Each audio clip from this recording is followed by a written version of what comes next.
Jackson on the drive, kicks it out for man. Man, three-pointer, bang!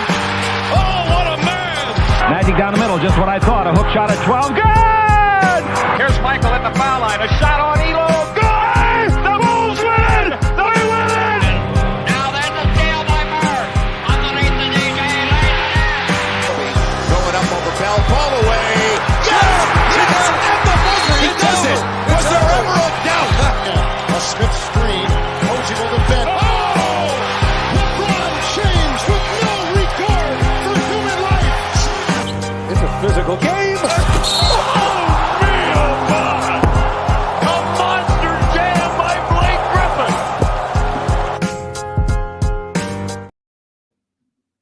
Oh, why not? Jackson on the drive, kicks it out for man. Man, three-pointer, bang! Oh, what a man! Magic down the middle, just what I thought. A hook shot at 12, good! Here's Michael at the foul line, a shot on Elo, Good! The Bulls win! They win it! Now there's a steal by Murray. Underneath the DJ, Going up over Bell, ball away. Yes! Yes! At the buzzer, he does it. Was there ever a doubt? A Smith screen. Posey will defend. Oh! LeBron James with no regard for human life. It's a physical game. Oh, man, oh, God. A monster jam by Blake Griffin. What's going on, guys? Welcome to a off-season live here on Dime Dropper. Before we get started, you already know the drill. Make sure to subscribe on YouTube at Dime Dropper and hit the notification bell so you know every single time I go live or post a video. And if you're an LA sports fan, this is the place to be. If you're an NBA fan, this is also the place to be. Hit the subscribe button. You can also find it on Apple Podcasts and Spotify. And you can follow me on social media, Twitter, Instagram, TikTok at Dime Dropper Pod. 26 people watching on Twitter. You've got to be joking. Get off Twitter. All right, listen.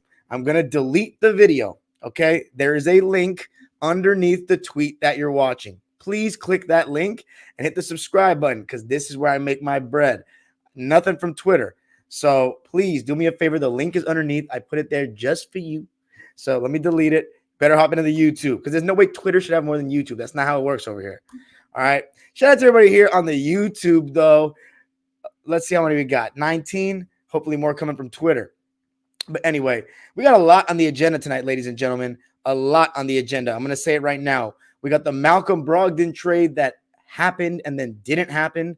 Then we got the actual trade that happened with Marcus Smart going to Memphis. Oh, my goodness. So much to talk about. CP3 going to the Golden State Warriors.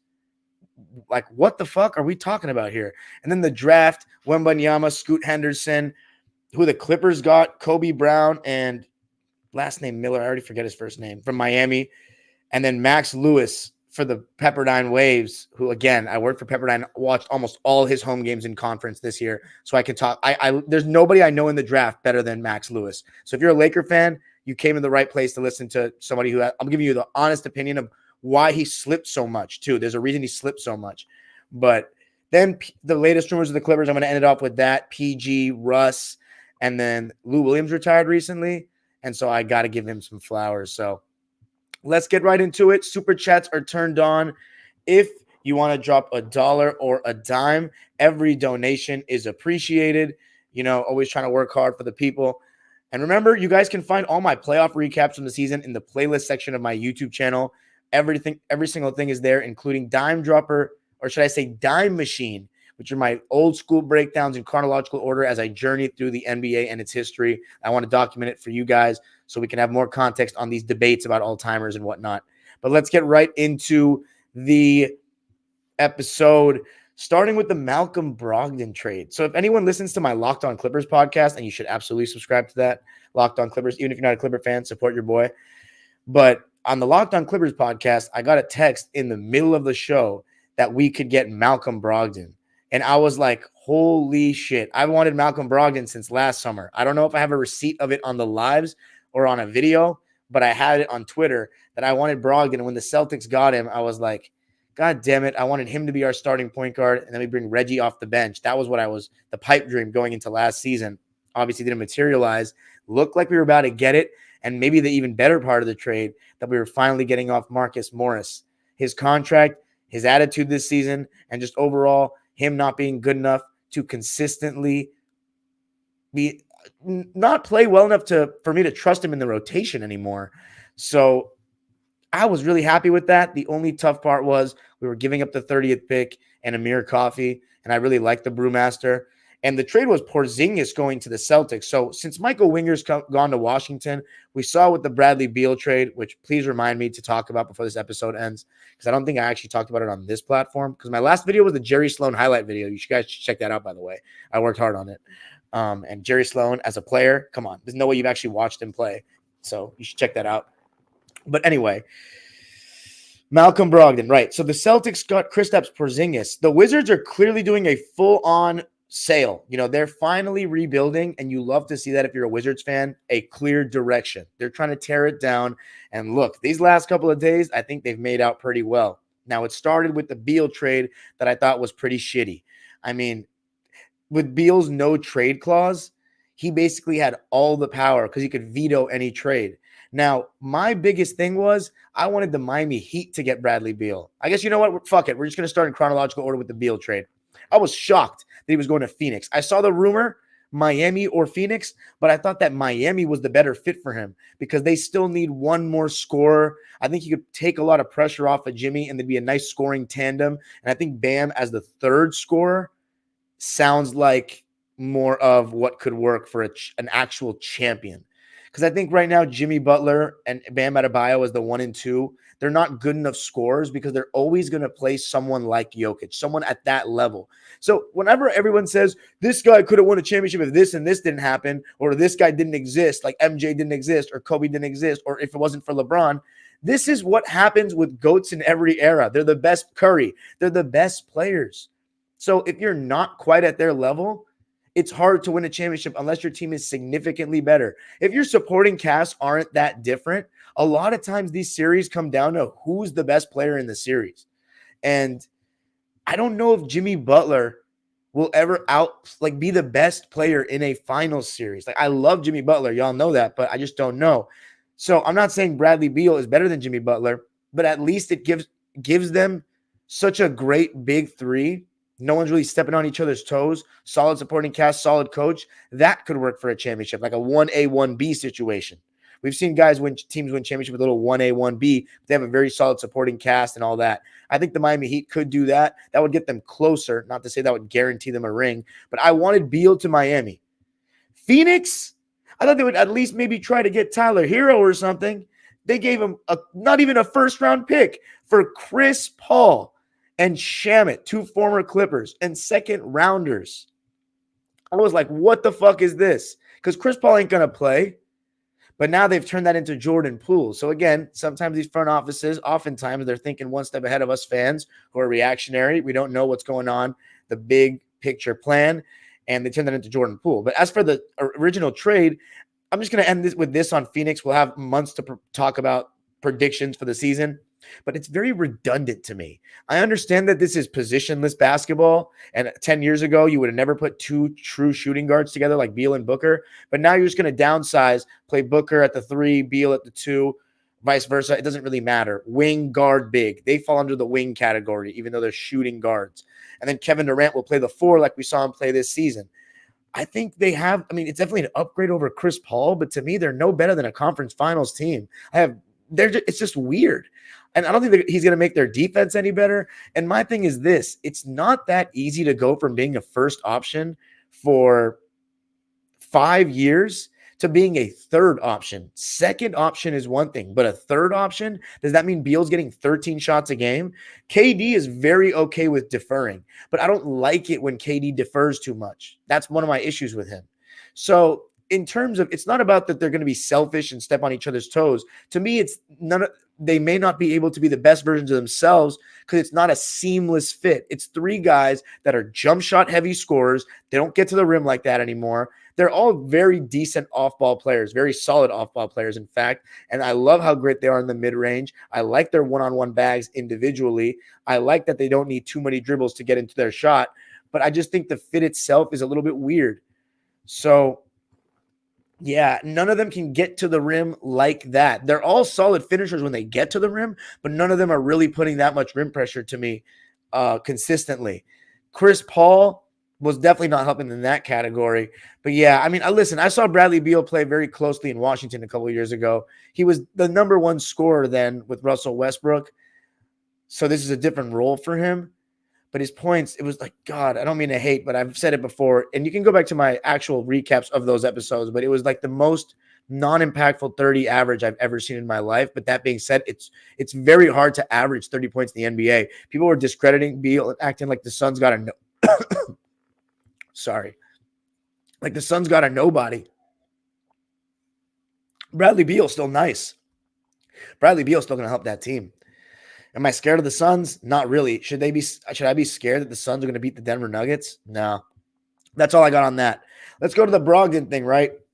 So I was over the moon. Obviously sad to lose Coffey. Happy to see Senior go, even though, Marcus Morris, he is a guy that's given the Clippers some really solid years.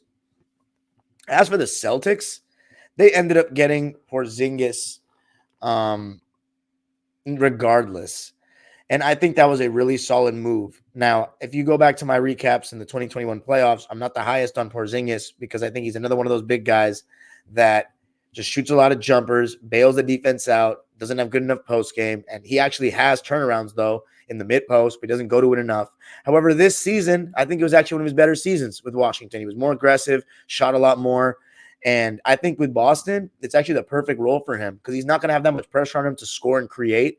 He just can kind of be like their third option, take advantage of some mismatches, hit the shots on the pick and pop, and being able to space the floor with the way Al Horford shot in these playoffs very inconsistently. I think that's going to really help Boston. And then you get a secondary guy that can block shots, agile for his size, averaged a block and a half this year. I think this is a great spot for Porzingis. And the best part about it, it's only 1 year. His contract expires after that. Yeah, you're paying him $36 million this year. But honestly, if you're Boston, that's a solid move. Now, the whole tricky part with this was the trade started falling apart late last night. And by the way, I see this comment from Phoenix Gen Z, who always has some decent pushback. I'm not saying Beal cannot get to the rim, but I don't think he can get to the rim the same way he once did. And even in his prime, I think he's declining a little bit. But even though he's only, 29? But even in his prime, he wasn't a guy that got to the rim at will or had a crazy first step or anything like that. So I think he's more of a jump shooter, at his heart. He's only 6'4", 6'5" anyway. He's a jump shooter to me primarily.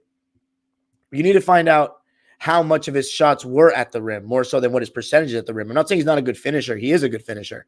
But anyway, let's get back into – let's forget about the Suns for a bit. Let's get into the trade cancellation. So as Clipper fans, we're not foreign to this.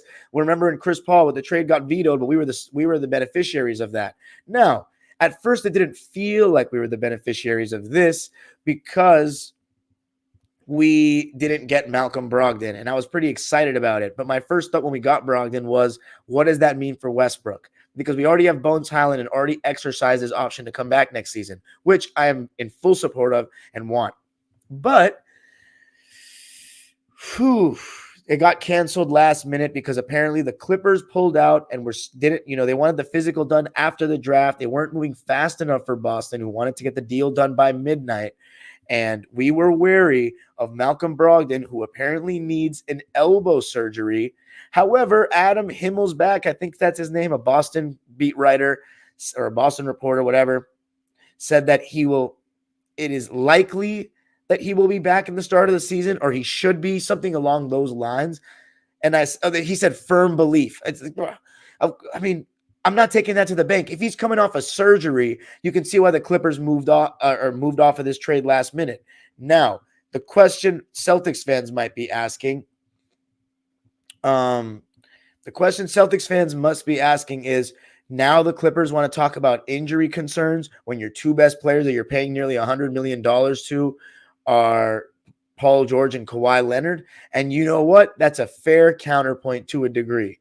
But at the end of the day, they're clearly saying we just don't want any more injury-prone players. Now, I said this yesterday, but it obviously doesn't matter now. But I said, if that's the case, you better not go for Chris Paul. If you really want to prioritize health outside of the 2-on-3 duo, then Chris Paul should not be on the cards. And lo and behold, he will not be in the cards.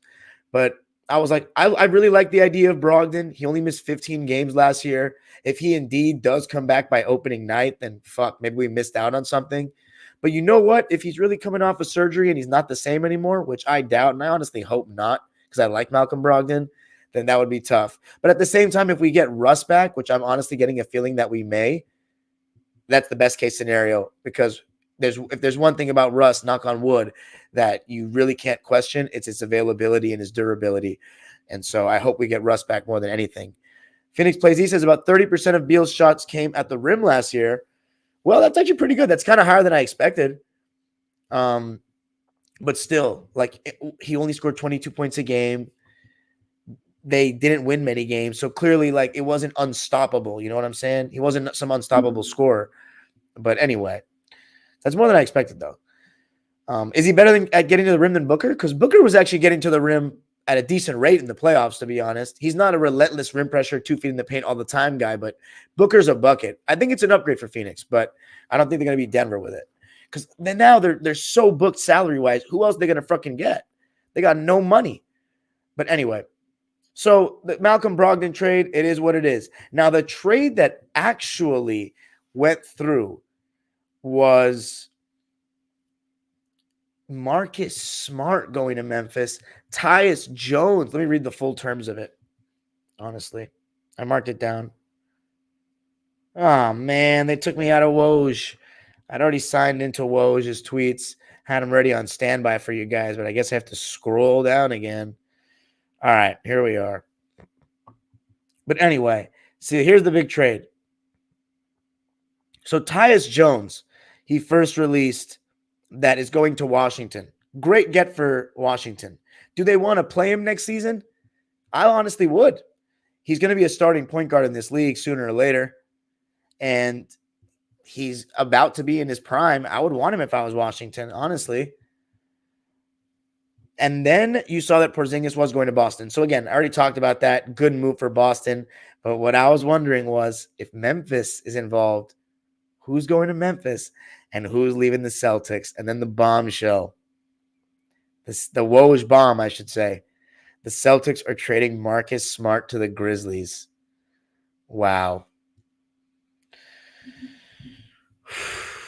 Celtics fans, I know this one hurts.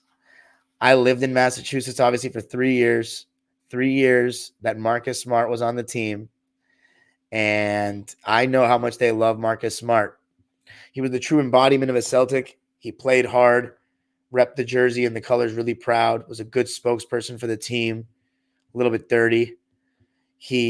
When I was at games, I could tell why they like him so much as well, because he really was good at interacting with the crowd, always motioned to them, and just doing things that the crowd would get excited for. Dive on the floor for a loose ball, draw a charge at a crucial moment. Remember, the ball was stuck one time in the stanchion of the back of the basket, and he got the little sweat wiper, whatever they call it, and knocked the ball off. Just like little things like that. And he was also the longest tenured Celtic. I remember one of my good friends, shout out to my friend Jack Moran, he was saying that he thought he was going to get his number retired one time. We were talking in my room when I was a senior in college. And I was like, dude, I know y'all retire numbers pretty easily, but unless he wins a chip, maybe multiple, the Celtics are not about to retire Marcus Smart's number. And he was like, dude, we love him here, man. If he spends his whole career, we get at least one chip. I think he will. I said, well, the tough part's going to be the chip and staying somewhere their whole career in today's day and age. And sadly, Marcus Smart's Celtic tenure comes to an end after 9 years. He made the playoffs every single year as a Celtic, was a valuable part of several iterations of their team. The thing is, the Celtics have such a great history that I wouldn't even consider him one of the best Celtic role players of all time. But he was the best role player for them of this generation, I'd say. I don't know, Boston fans are going to miss him a lot, and I'm going to give him a huge ovation when he returns to TD Garden. But the thing about losing Smart is that they lost their vocal and emotional leader. And Jason Tatum and Jaylen Brown, they seem like lead by example guys, similar to Paul George and Kawhi. But I don't know how vocal they are. Now, I'm not saying I know. I'm not saying they are They are or aren't. I don't know. But Marcus Smart, it's clear as day. He's the captain, the emotional leader of this Celtic team. He's the hustle guy. He's the one that makes things happen when there's games that they don't seem like they care. He's kind of an enforcer kind of player. And I wonder how big of an effect that's going to have on the team next season. We'll just have to find out, especially because I don't think they get the same kind of toughness from their coach that they did with Ime Udoka. But anyway, so that's what I got on that trade. Memphis getting Marcus Smart, though. Wow. What a huge upgrade that's going to be over Dillon Brooks. Now, what are they going to do about the backup point guard position? That's kind of what I'm curious about for Memphis. But Marcus Smart and Ja Morant, when Ja comes back, and Marcus can obviously take over those point guard duties. Luke Kennard probably inserted into the starting lineup. So you got Smart, Kennard, Bane, Jaren Jackson, and Steven Adams, which honestly is not terrible. I think that could be able to be a 500 team, maybe a little under 500. But with Ja and Marcus Smart, that's going to be really exciting for Memphis. Even though Marcus Smart, the thing about the Celtics losing him, I don't think it's the end of the world. I don't know if they've gotten better or worse. I think they've gotten a little better, but we'll have to see. Because Derek White showed so much this season, honestly. I think they can start with White, the two J's, and then Porzingis and the Time Lord. And then Peyton Pritchard, maybe he doesn't have to leave after all. And worst case, if Brogdon's injury really isn't that bad, then he can stay and still be a fantastic player for them off the bench. So I think Boston's fine. I think Memphis, though, and plus I was going to say Marcus Smart made some bonehead errors sometimes throughout the years as well. It's not like he was perfect or had a flawless basketball IQ. I suggested trading Smart last year before they went on their big run. He proved me wrong, ended up winning Defensive Player of the Year. But we'll see how he does with Memphis. Even though Memphis is a very low IQ team, I think he will absolutely help their basketball IQ, replacing Dillon Brooks with him. But anyway, so that's what I think about the trade that actually happened. Now, one that absolutely shocked me. CP3 traded to the Golden State Warriors. By the way, the Wizards are getting Gallo and Mike Muscala, and the Celtics sent the 35th pick in today's draft to Washington. The Grizzlies are sending 2 first-rounders to the Celtics. 2023, it was today's, and 2024. It was the number 25 pick that the Celtics had, and then they traded that to the Pistons tonight. The Celtics took a center from Nigeria. But let's go to the Chris Paul move. That was absolutely shocking today. CP3 to the Golden State Warriors for Jordan Poole, a 2030 protected first rounder and a 2027 second rounder. Absolutely unbelievable. And by the way, the final details of the Washington trade with Phoenix, the Suns are, the Wizards got 6 second rounders and 4 first round picks. The Suns are sending the seconds in 2024, 2025, 2026, 27, and 28, and 2030, and then pick swaps in next year's draft. So likely they won't take that pick swap because the Suns will be better than the Wizards. 2026, who knows by then? And they also have 2028 and 2030. So the Wizards made out not terribly, actually, in the end. But the pick swaps, we'll see how long it takes them to get good. Who knows? The Suns could crash and burn in a couple of years. But anyway, so the Suns, is there any finalization on the Suns trade? Let's see if he tweeted recently. I think he did. Because they just announced that Patrick Baldwin Jr. got traded as well for CP3. But I guess let's get into the Warriors side of it first. Chris Paul, that shocks me. That shocks me. CP3 is the most non-Warriors player I can think of. So ball dominant, loves high pick and roll. They're all about motion, off-ball movement, screens. I can't remember the last time I saw CP3 cut to the basket. This is a crazy move. Crazy. CP3 to be Steph Curry's backup. First of all, he had to have agreed, and I'll tell you this. I said Chris Paul wouldn't be Russ's backup, and I still stand by that. But if there's one player's backup that he might agree to be, it's Steph Curry's backup because he has that respect for him. And it's so funny because I know so many Warriors fans on Twitter that despise Chris Paul, despise him. And I thought it was so funny that they got him. I'm like, oh my God. There's so many of them are like, I refuse to like him. Like, it's going to be funny. But I will say this. I do think in the playoffs, he will be an upgrade running that second unit over Poole. Because Poole clearly with the Draymond punch that ruined everything. There's no way you pay a guy that much after winning a ring and then after one season you trade him. It got so bad. They chose Draymond over Poole. And I'm not going to lie, this is the second teammate that Draymond Green has basically had a situation like that where it's either him or that guy. And Jordan Poole, obviously they chose to keep Draymond intact with Clay and Steph. And look, his mental just wasn't right this season. He had an ever-changing role, but he did do well when he started, and he did help in the regular season and didn't miss a game. So in the regular season, I actually don't know, especially considering Clay, Steph, Draymond will all have their load management moments and maybe some little injuries here and there. Hopefully no major injuries. And I think CP3 could step in, but will he fit as well as a Jordan Poole in that offense? I don't know. I'm curious to see how they're going to incorporate him and if he's going to buy into that system, if he can keep up with it. The last time, like when was the last time CP3 really played in a real fast-paced offense? Like for me it was, and I don't base that just off pace numbers because the pace numbers can be kind of misleading.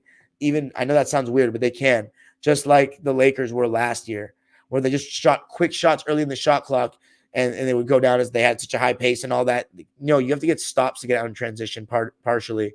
And CP3, I think the only time, like the last time he was really playing in a fast-paced offense was with us, with Lob City. And even then, as the Lob City tenure went on, it became more half-court. CP3 in a fast-paced, constantly moving offense, it's going to be so interesting to see that. But I do think they will do more high pick and roll with him off the bench. Now, one thing Warriors fans were talking about, and it's completely valid, is they don't really have many rim rolling bigs that are great. Looney is not some great roller. He's not a great finisher around the rim. He's not a vertical threat at all. And Draymond Green, he's good in the short roll, but that's not somebody you think of with CP. CP will have some nice passes to Draymond in the short roll, but you want CP to have a big, a lob threat or just a big that you can dump it down to and finish. He doesn't really have that. Now, a lot of Warriors fans are talking about Jonathan Kuminga in the pick and roll with Chris Paul. And that sounds fantastic. But my thing is with Kuminga is if I'm the other team, I switch that action and force Kuminga to prove to me that he can post up and take advantage of the mismatch. And we'll see how that goes. Overall, I don't think it's a needle mover at all for the Warriors. It may have got them marginally better. It may get them marginally worse, but it's not a needle mover at all. And I'm so curious to see how it works. I mean, look, if CP3 can't win with the Warriors, I mean, the thing about Chris is this is what, his sixth team? My goodness. He's getting to journeyman status for one of the all-time greats. But he always helps whatever team he goes to in the beginning. Eventually it sours, but he does help in the beginning. And I'm just curious to see how he's going to fit with those personalities, a team that's giving him the whooping and preventing him from winning rings. By the way, that's a perfect example of what I was talking about earlier with Jimmy Butler. A player like Chris Paul, if he gets to that highest stage, that's part of the reason why I don't think Lob City was ever going to win a chip. We had a good enough supporting cast if you want to put a supporting cast around CP3 as the number one. Fact of the matter is he's not a number one because he's always going to be going up against a LeBron or a Curry or someone like that that's better than him. And so Steph Curry is one of those people. So we'll see. For the Wizards, I think it's awesome. You just got Jordan Poole and Patrick Baldwin. Jordan Poole is about to go off next season. His efficiency might not be great, and the Wizards may not win a lot of games, but it's going to be fun. Him, Kispert, Johnny Davis, they have Gafford. I mean, who'd they pick today? Koulibaly. It's going to be fun. Jordan Poole, he's going to get off. I think he's going to average 25 points a game. This is great for him, though. He already got a ring. So that'll always be stamped that he was such a big contributor to a championship ring, top 4 scorer. And now he gets the ball out and prove himself and show everybody that last season was more of a mental thing and not a he got worse thing. So I'm really happy for Jordan Poole. And Patrick Baldwin will be interesting to see that. Let's get to the draft. So listen, guys, I'm one of those people, as you all know, that doesn't like what everybody seems to dick ride. I'm a big not dick ride guy, hence the reason why I'm a Clipper fan. But I really like Victor Wembanyama. I don't know if it's because he's a foreigner, and I tend to like foreigners because my parents are immigrants, but he just seems very humble. And I just think that he's going about everything the right way. And the Spurs, the story, he wanted to be in San Antonio, David Robinson, Tim Duncan, now him. I'm really rooting for him. The thing is, he has so much pressure on him. And here's my thing. I think he'll be amazing defensively. I think he's going to be great right away. I think he's going to have the ability to blow up pick and rolls. I think he's going to be laterally quick enough to switch on to just about anybody. I think that he's just going to be amazing the way he makes up ground and just covers ground in general. I think he's going to be amazing in the pick and roll as a lob threat, as a pick and pop threat.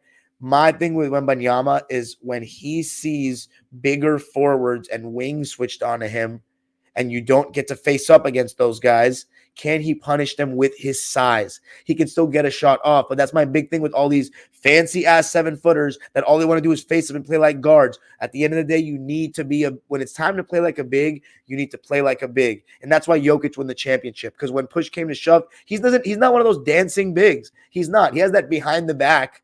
That's his one move when he's going downhill. That's like fancy to me when he's facing up with the ball on the bounce. But overall, when it's time to score, Jokic just goes back to basket, boom, boom, push shot, floater, jump hook. Easy. A couple pump fakes if he needs to. Wembanyama, he seems more like a Kevin Durant kind of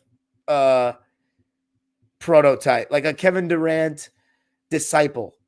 And I think he's going to be exciting, but that's my thing for him deep down the road, though. We're talking like best player in championship team status here. As far as making an impact next year, I think he's going to make a big impact. He's going to get them to at least 30 wins. I'm so excited to watch him play. As far as the Charlotte Hornets, that was shocking. The NBA media always picks 2 players that they designate for months in most drafts to go 1 and 2, and they almost go 1 and 2 no matter what the hell they do in the tournament and whatnot. And this year, it seemed like it was no different with Wembanyama and Scoot Henderson.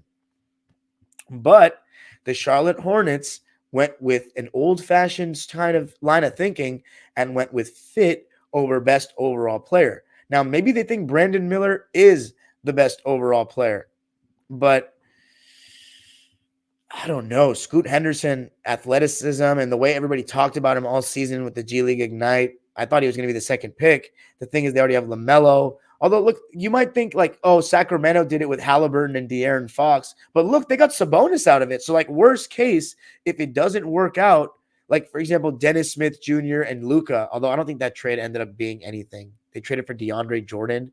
Reggie Bullock, actually, right? I think they traded for Reggie Bullock. I could be wrong on that.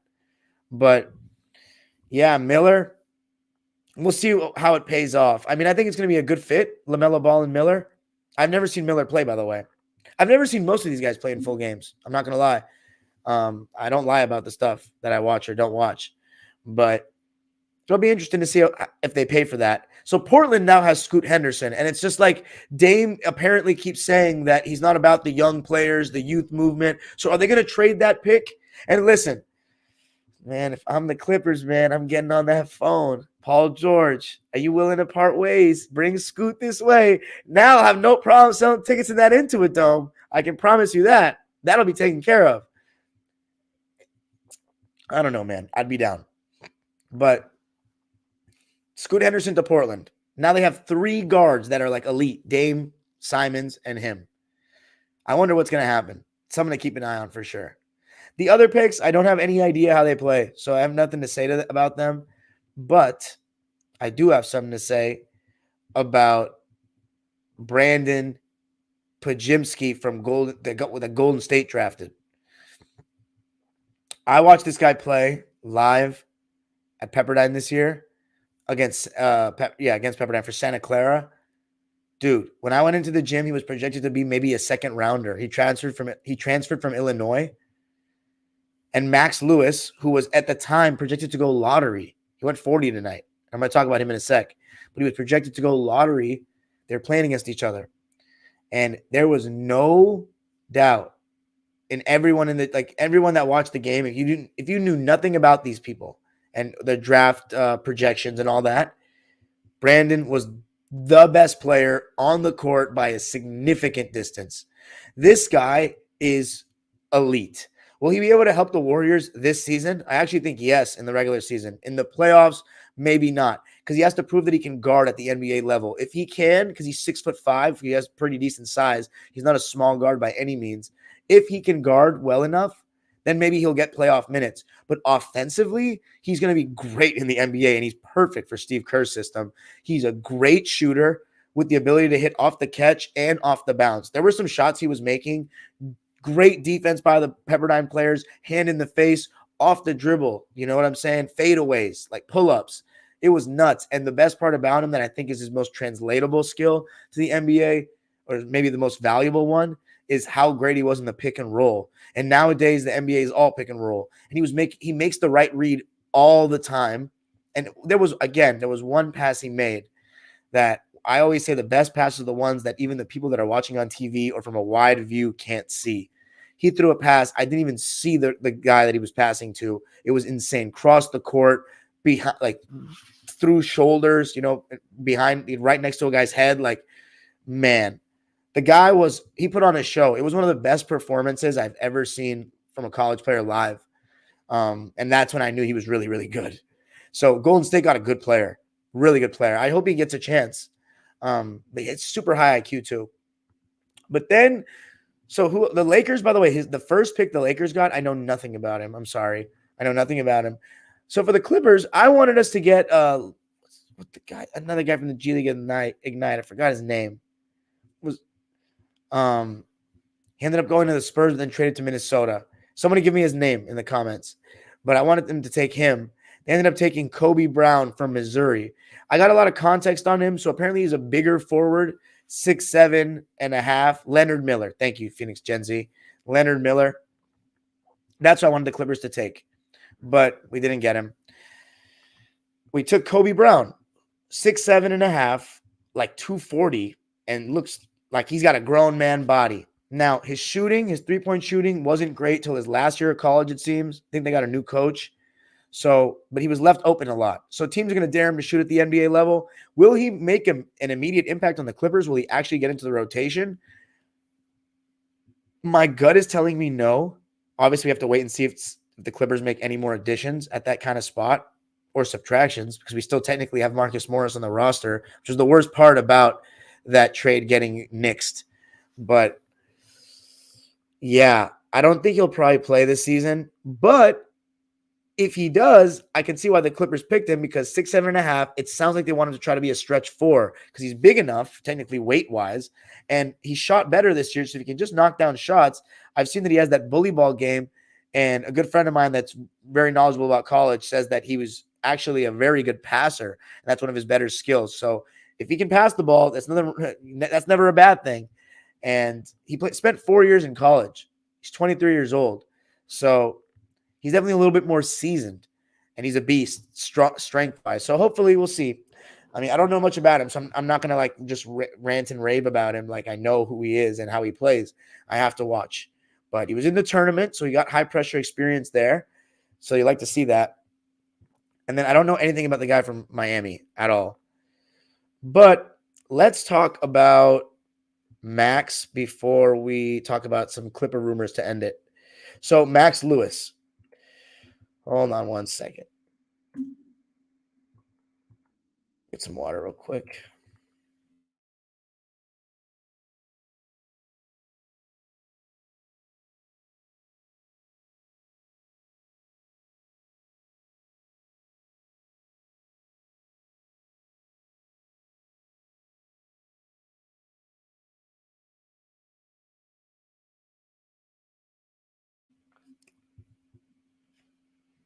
All right, Laker fans. So here's the deal.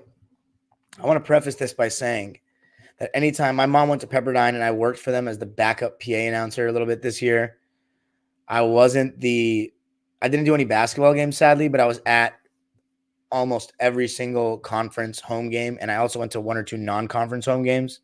So I watched them play a lot this season live, a lot. My mom went there, so I'm a big fan. All season long, there was this hype about Max that he was projected to go in the lottery. And when you look at him, you can immediately see why. 6'7", long arms, super athletic, can shoot the ball. And when he does score, the highlights look really nice. And in the beginning of the season in non-conference play, like he was doing really decent. Pepperdine started 7-7. And last year they were the worst team in the WCC. They actually, I'm pretty sure by record, ended as the worst team in the WCC again. But they were even worse in 2021-22. And Max hurt him. He was injured that year for a lot of it. So this season in non-conference and overall in the season, he averaged 17 points, 6 rebounds, and 3 assists on 47% shooting and 35 from 3. But in conference, his stats were a lot worse. So that tells me that I don't have his stats just for non-conference, but they were definitely pretty decent. I'm pretty sure he probably like 19 or 20 points. But the thing is, the reason why his stock dropped so much, and I didn't really seem to happen until late, but he was just projected to go too high. It's all upside to me with Max. I mean, obviously I'm going to root for him, but I'm just going to be honest here. If you didn't know about the projections, you would never think that he was going to the NBA, like watching him on the Pepperdine court. You can see why scouts would like someone like that, because nowadays in the NBA, they really draft on athleticism and potential and hope that they can mold that player. Like Jaylen Brown, for example, did not have this offensive game or anything close to it, but he ended up developing into a really great offensive player. I'm not saying that's going to happen with Max, but he was when the reason why he slipped so much is because straight up, he just didn't play very well in conference play. And for a guy that was projected to go in the lottery and he's playing against teams that have no NBA players in their lineups, he was never, and I kid you not, never, except for maybe one game, the best player on the court. There was always somebody that was outplaying him. That was either a more experienced player or just making more shots. As far as Max, though, the college game is very different than the NBA game. I don't think that his role is a guy that's going to ever be like a number one scorer creator guy. I think Max is a really good shooter and he's freakishly athletic. But the reason why the Pepperdine, why we weren't good as the season went on, and mind you, we were in so many close games, but they didn't win these close games because they were playing more experienced teams. But the thing about Pepperdine is I just legitimately didn't think Max was that much better offensively than some of their other players. Like I just didn't see the hype in terms of what he was right now as a skilled player. He doesn't really have that big of a bag. You can see the highlights all you want, but his handle is not that fast. It's very predictable. A lot of times he'll just jab and either just settle for a three. He has one or two moves. When he goes left, he doesn't pound the ball that hard going left, like for that many dribbles. He always goes to the step back almost every time, or a spin. The step back is actually pretty nice, but he only does it going left. And he has a nice spin, especially going over his right shoulder. But the thing is, he doesn't consistently beat his defender because his handle is not all that. And his bag is not that crazy at all. He wasn't even creating a bunch of good shots at the WCC level. So at the NBA level, I don't see him as that kind of player. I think Max's ceiling, if he really puts in work, is to be a good 3-and-D guy and a slasher. Somebody that can hit the open shot, guard really solid players, and be an athlete in transition. And also he can attack closeouts and pull up. Like he has a decent pull up as well. And he's really good finishing in transition because he has crazy bounce. But he's one of those players that if you look at the highlights, you're going to think he's a lot better than he is. And I think the reason why his stock dropped is because people just started watching him more. And let me just read you the stats, because if you think I'm tripping. In conference play, he only averaged 15 points on 41% shooting and 25% from 3. And little known fact, Pepperdine had a 10-game losing streak. And in that 10-game losing streak, he was in a huge slump. He lost all his confidence. He was even passing up shots. He just didn't look like he had that same swagger anymore. And quite frankly, I thought at times this season, and I'm very excited for Pepperdine this upcoming season, not because I have anything against Max, but I think that, although it's not the same anymore, but I thought that they played better when they didn't run the offense so much through Max. Because even in the games that he went off, most of the time, if he's not hitting like the open three, he's scoring because he's taking advantage of a mismatch on guys that are just way less athletic and strong or as tall as him. And that's not going to be the case against NBA players. It's just literally overpowering and out athletic. Is that even a word? out, showing he's a superior athlete. Let's put it that way.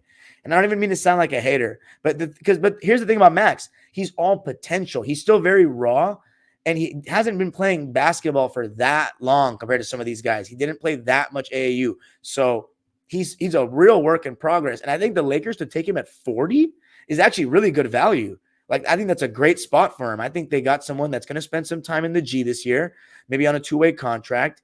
I don't think he's better than Max Christie. Like, no way he's better than Max Christie right now. I think he can become a better player than Troy Brown. Troy Brown's not even on contract next season, but I don't expect Max to make an impact on the Lakers next year. Maybe he'll get some spot minutes here and there if guys are out, which guys will be out. But don't expect him to make an impact in the rotation just because he used to be a 15th or 16th pick.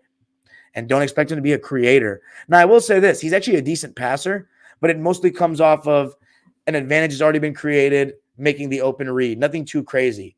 But again, will those come at the NBA level? If he's a 4th or 5th guy, which he will, I think this is a ceiling, a good role player that can attack closeouts, make the connective pass, the extra pass, that I can see him doing all day long.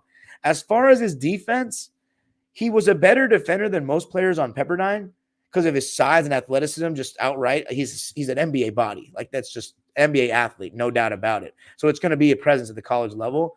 But he still wasn't some lockdown defender. A lot of times he would fall asleep, have a lot of mental lapses. And the thing about Max is he got into his head a lot. He would at times take himself out of the game mentally on both ends of the floor.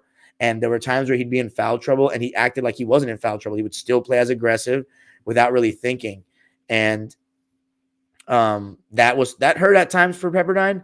But the funny part is they were on a 10-game losing streak, and then they won against Portland in a game where Houston Millett was the highest scorer. And then the next game, when they beat BYU, they were they played better. I'm not saying they were better, but they played better in this game with Max on the bench because he was in foul trouble, only played 22 minutes, and they played through Malik Moore, Houston Millett, Mike Mitchell, Javon Porter, MPJ's brother, and I forget who else was playing. And they played, everybody was moving the ball. They weren't looking at one player to try to go and create shots. And again, as I said, my biggest thing with Pepperdine, that part of why I didn't think they were as good as they should have been, was I don't think Max was that much better offensively than Mike Mitchell Jr. and Houston Millett. I think those two are underrated. I don't know if they'll be NBA players, but I hope they can get a shot.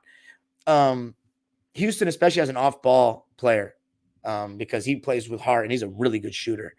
But I just thought that they had more creation chops, especially Mike, who's a great passer. Sadly, he's going to Minnesota next year, and they have Ethan Anderson now. But and Javon Porter, I think, is going to have a great season for the Waves next year. Like, they're going to win more games. They're going to be more experienced. Even though they lost Max, they're going to win more. But here's the thing. Pepperdine, all this shit I'm saying about Pepperdine and how they did in their wins and losses, that doesn't really matter in the long run for Max because the college game is different than the NBA game, and Max is all about his potential. He's all about his potential. He has a great potential to be a 3-and-D guy in the NBA. He's got the body for it. He's got the size, and he really does have a good 3-point shot. It's all about just keep on working. His work ethic will tell the tale because he's got the physical tools. If he wants to be a great player in the NBA, I think he can be a great player in the NBA, but I don't think he'll be like a star or like a crazy creator in the league. That's just my prediction. But anyway, so that's all I got to say on Max. I hope and again, I want to repeat this because that sounded really harsh. But listen, that's not harsh. I'm just telling you why he fell so much. Because at 40, he is good value. I think that's actually what he should be, like around that range. But he has the potential to make teams look foolish. I do think so. 6'7" with that athleticism. We'll see in the summer league. I'm going to be very intent on watching, and I'm rooting for Max. Every time he's the most hyped up prospect in the program's history. I watched I saw a lot of scouts in that gym this year. But anyway, to end the show, PG, his name has been floated around in trade talks recently. And honestly, I'm not mad at it because it's showing that maybe the Clippers front office isn't just saying we're going to have to run it back because this shit is doomed, man. I'm not trying to fucking be doom and gloom. I'm going to root for them regardless. But this Kawhi Paul George thing, I don't trust their health at all. So if we trade him and get something solid, because I still think PG has great value, then I'm down. But they were talking about the Knicks today. I don't want RJ Barrett and Obi Toppin for Paul. Like, unless you're giving us some solid first rounders, but the Knicks should be good for a bit. And if they get Paul George to pair up with Randall and Brunson, they're going to be really solid. So I don't like that trade. RJ Barrett, I'm not a huge fan of his. I want a guy that could be, I'd rather have Anthony Simons. I want the Blazers package if we trade Paul, but I don't think we're going to trade Paul. I think we're content on running it back. So that's something I wouldn't really even think about is going to happen, but you just never know. I'm happy that the rumors are out there because it shows that there may be some validity to them, and I don't want us to just be content, but this shit is ass. As far as Russell Westbrook, I'm getting more and more confident that he either may take a pay cut or we may make the move necessary to clear enough salary to pay him something decent, and he'll come back. Because if we're really trying to prioritize durability and health, I'm really hoping we can get Westbrook back. Really hoping, because I loved Westbrook, and I hope that we only don't get to see his tenure as a Clipper that short-lived. So keep an eye on that. I think we'll get Russ. And then my last thing before I go to the live subscribers that have been waiting really patiently in the comments is Lou Williams. He recently announced his retirement, and Lou Williams, his dime dropper time wasn't very good because obviously I started this podcast before the bubble. So that was Lemon Pepper Lou. And the next season I was mad about him and thought I was begging for him to get traded. I thought he was cooked and he was just being too selfish with the ball. And he did, but man, he was such a great Clipper. 3.5 years, the best part of the Chris Paul trade, even more than Pat Bev for me. The best player on one of our playoff teams. I mean, I fell in love with Lou Will as a Clipper when he scored 50 at Golden State against the KD Warriors. Then when Chris Paul came back, he played fantastic in that return game that I was at, by the way, when I was here for winter break, my sophomore year of college. And then nothing is more Lou Will to me than the 2019. Nothing encapsulates his tenure as a Clipper more than that 2019 season. One of the best, most fun seasons to me as a Clipper fan. And, I mean, he was great even before the Tobias trade. But when Tobias got traded, I thought we were doomed. And I was like, because I knew that they were trying to make cap space for a big free agent like Kawhi in the summer. But I'm like, I'm a Clipper fan. I'm like, we're not going to get fucking Kawhi. A big free agent is going to just choose to come to the Clippers. Don't know about all that, even with Ballmer. So I was like, we're really trading Tobias Harris. But Lou just went to another level. And I think to this day, my 18 years as a Clipper fan, Lou Williams is the best closer that we've had in my time. I mean, I was never more confident with Chris Paul, Blake, Kawhi, or Paul George than Lou Williams in the fourth. He would just take over fourth quarters. And in that season, it was multiple times. There was that one quarter at Detroit where he had like 20 points in the fourth. I mean, game winner against Brooklyn. That shot going to his left was just so automatic. And he played in the peak foul baiting era. So, like, he was such a master with getting fouls, a master foul baiter, as we like to call him. Almost as good as Norman Powell, maybe even better. But when he felt that contact, that hand check, he would throw it up and score every time. He would never pull up going to his right unless he came to a full stop, unlike going to his left. But he was good at creating contact with his shoulder and leaning in, going to his right. What a great shot maker and finisher. And as much as I love Jamal Crawford, I like Jamal Crawford more than Lou. Lou was the better Clipper. Even though Jamal spent 5 years with us,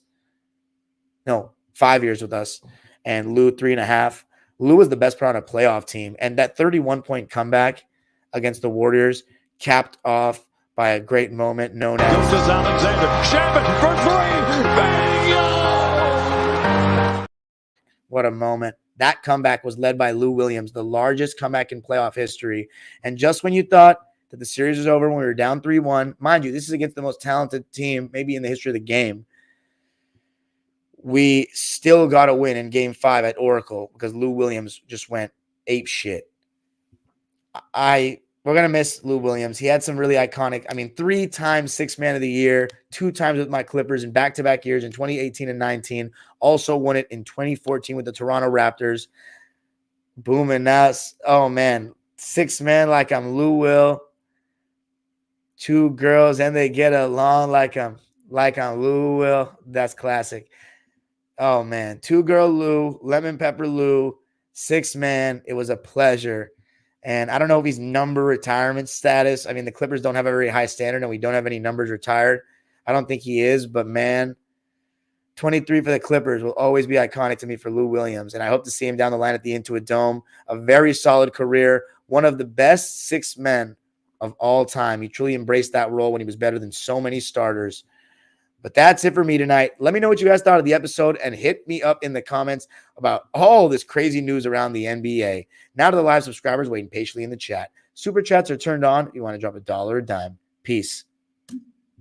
Guys, don't go anywhere. My computer's just steaming hot right now. Give it 1 minute of rest. Do not go anywhere. 54 people in the chat. And don't comment. I'm going to read all your comments, okay? Don't go anywhere, please.